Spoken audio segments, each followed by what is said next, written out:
मित्रों, मद् भागवत गीता में भगवान श्री कृष्ण ने भी कर्म को प्रधान बताया। जो जैसे कर्म करता है उसी अनुपात में उसे सजा मिलती है। इसलिए हमें वही कर्म करना चाहिए जिससे हम अपनी मुक्ति का द्वार खोल सकें। मगर कैसे, जानने के लिए हमारे इस वीडियो को अंत तक जरूर देखें। सब्सक्राइब व कमेंट करके बेल आइकन दबाना न भूलें। धन्यवाद।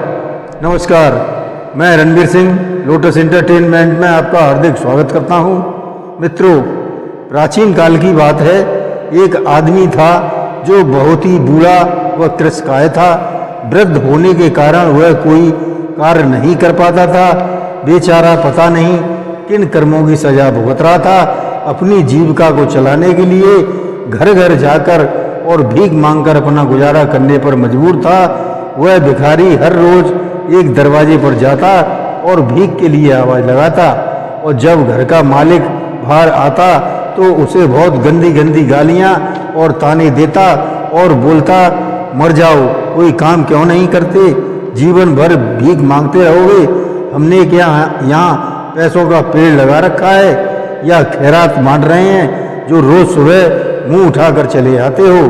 कभी गुस्से में उसे धकेल भी देता था, पर भिखारी सिर्फ इतना ही कहता कि ईश्वर तुम्हारा पापों को क्षमा करें। एक दिन की बात है, वह सेठ बड़े गुस्से में था।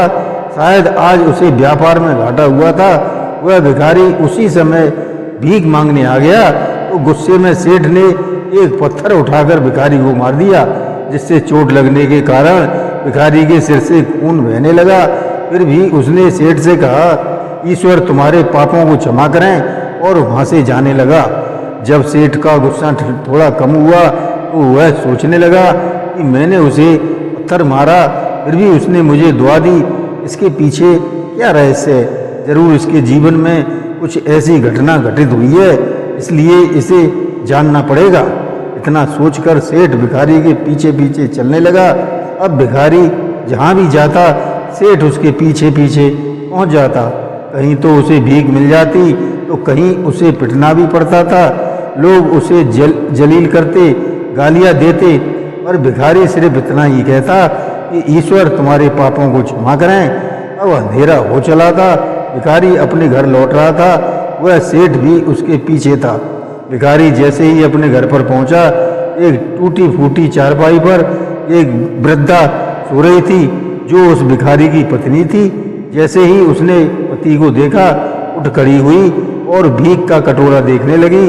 उस भीख के कटोरे में मात्र एक आधी बासी रोटी थी। उसे देखते ही बुढ़िया बोली, बस इतना ही और कुछ नहीं है, और ये सिर आपका कहाँ फूट गया? तब भिखारी बोला, हाँ बस इतना ही मिला है, किसी ने कुछ ही नहीं दिया, सबने सिर्फ गालियाँ दी, सबने पत्थर मारे, इसलिए यह सिर फूट गया है। भिखारी ने फिर कहा, सब अपने ही पापों का परिणाम है। तुम्हें याद है कुछ वर्षों पहले हम कितने अमीर हुआ करते थे? क्या नहीं था हमारे पास? सब कुछ था, पर हमने कभी दान नहीं किया। याद है तुम्हें वो अंधा भिखारी? बुढ़िया की आंखों में आंसू आ गए थे और उसने कहा, कैसे हम उस अंधे भिखारी का मजाक उड़ाते थे, कैसे उसके कटोरे में रोटी की जगह कागज के टुकड़े रख देते थे, कैसे हम उसे जलील करते थे, कैसे हम उसे कभी कभी मारते और धकेल देते थे।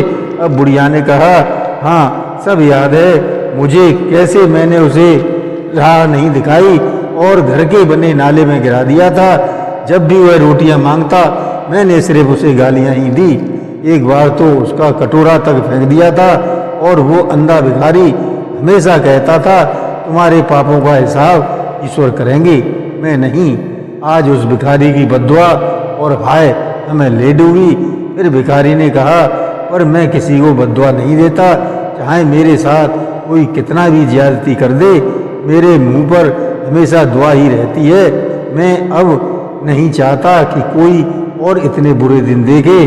जिसने भी मेरे साथ अन्याय किया मैं उसको भी दुआ देता हूँ, क्योंकि उनको मालूम ही नहीं कि वो क्या पाप कर रहे हैं, जो सीधा ईश्वर देख रहा है। जैसे हमने भुगती है कोई और न भुगते, इसलिए मेरे दिल से बस अपना हाल देख बस यही दुआ निकलती है। सेठ चुपके से सब कुछ सुन रहा था। उसे अब सारी बात समझ में आ गई थी।